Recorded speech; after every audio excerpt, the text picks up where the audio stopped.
Okay, in today's battle, this is Apocalypse. We took everything I got for Blood Angels. So we have a Captain, Dante Mephiston, a Storm Raven.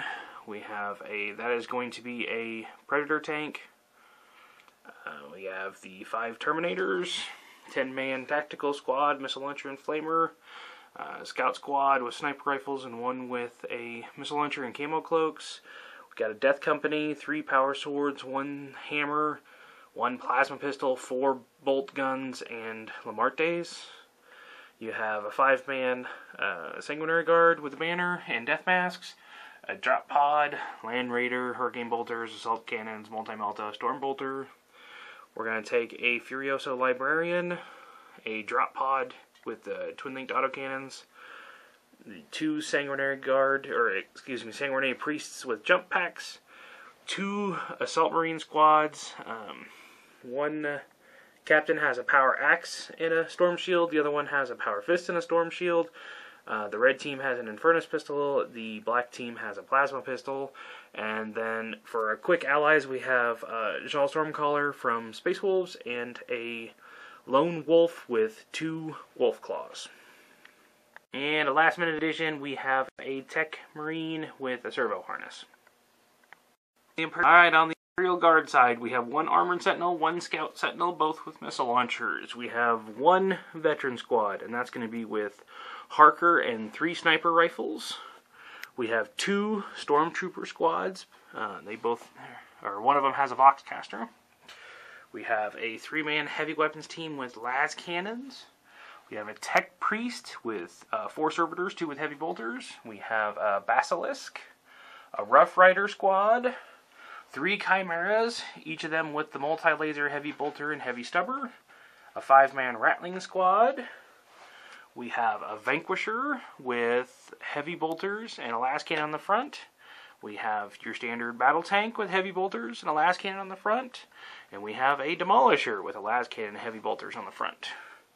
We have 2 Veteran Squads. This one has 2 Flamers, 1 Heavy Flamer.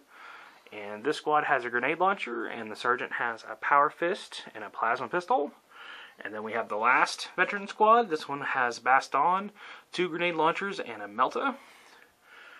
2 Vendettas with Heavy Bolters.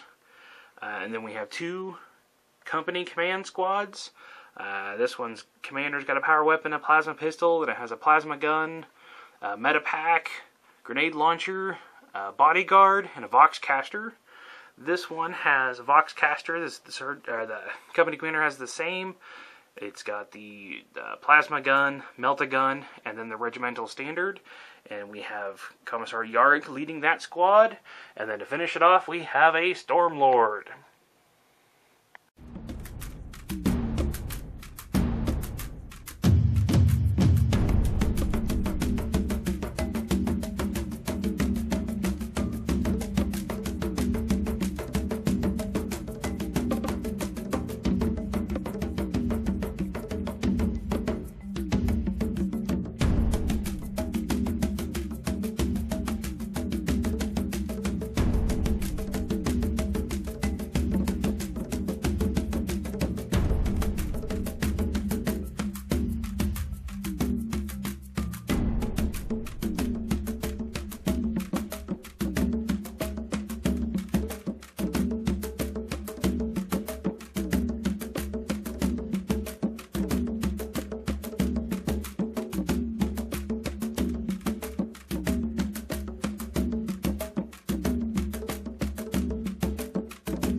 Here's a little bit closer up of how the Blood Angels deployed. They did deploy first, so they'll be going first. And here's the Imperial Guard deployment. Their massive army that they have on the table. And this is everything that's in a transport right now. Alright, Blood Angels turn 1 is over. Assault Marines jumped up over the tactical squad. The Rifleman shot at the Scout Sentinel and did manage to wreck it. Predator moved up, fired his autocannons at a couple of servitors and managed to kill 2 of them. He moved up. He's actually going to run. I just forgot to run him. These guys moved up. Mephisto moved up. These guys moved up around that. They are in control of that objective.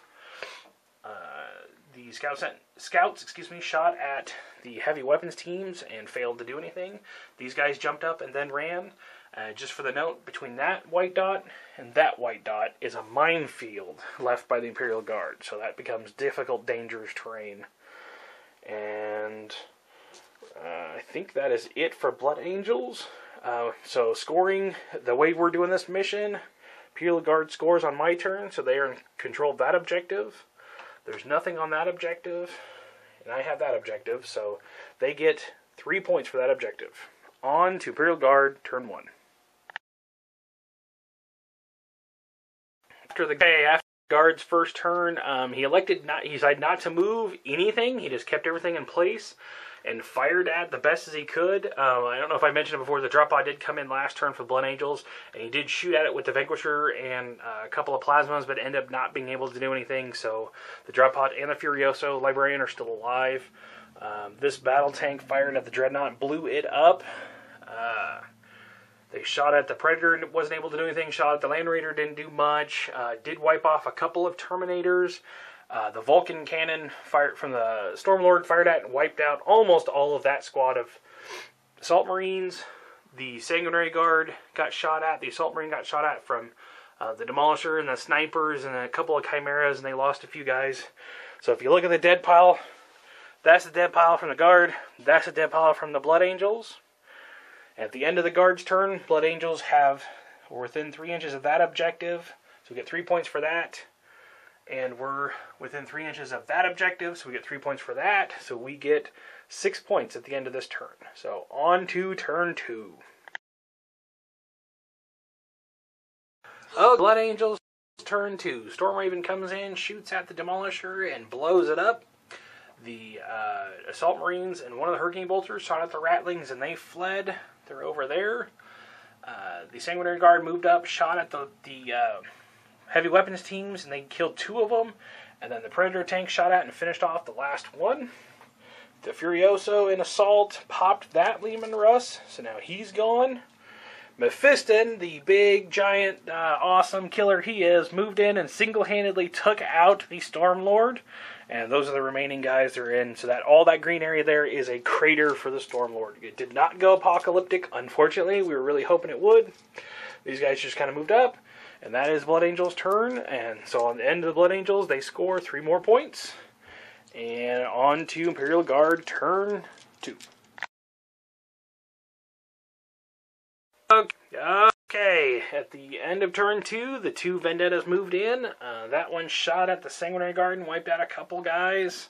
That one shot at the Stormraven, who evaded, and he evaded all the shots, or dived, or whatever it's called, and he did jink all the saves.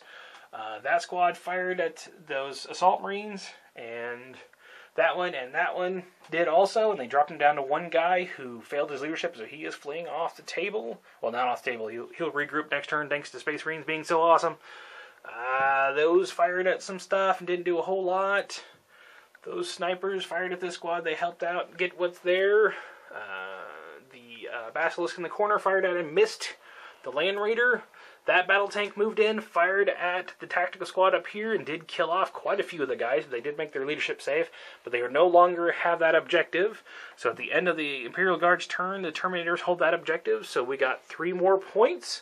So at the end of turn 2, that is the Blood Angel scores. That is the Guard scores. We're on to turn 3. Alright, Land Raider moved in and shot at the Lehman Russ and popped it. These guys had jumped behind it to help out, but they apparently didn't need to be there. Predator shot at that Armored Sentinel and did nothing. Death Company disembarked from the Land Raider and assaulted what was left of the veteran squad, but after the shooting, they were annihilated. Vendetta got a shot at it from the last cannon of the Storm Raven and did remove a hull point. The Jaws rolled for the Tornado for his Storm, and he targeted the same guy, but he evaded that one, so nothing happened. Again, Mephiston showing that he is the BA that he is. Jumped up, assaulted, and completely annihilated in close combat that squad there, thus taking them off of the objective, or at least contesting it.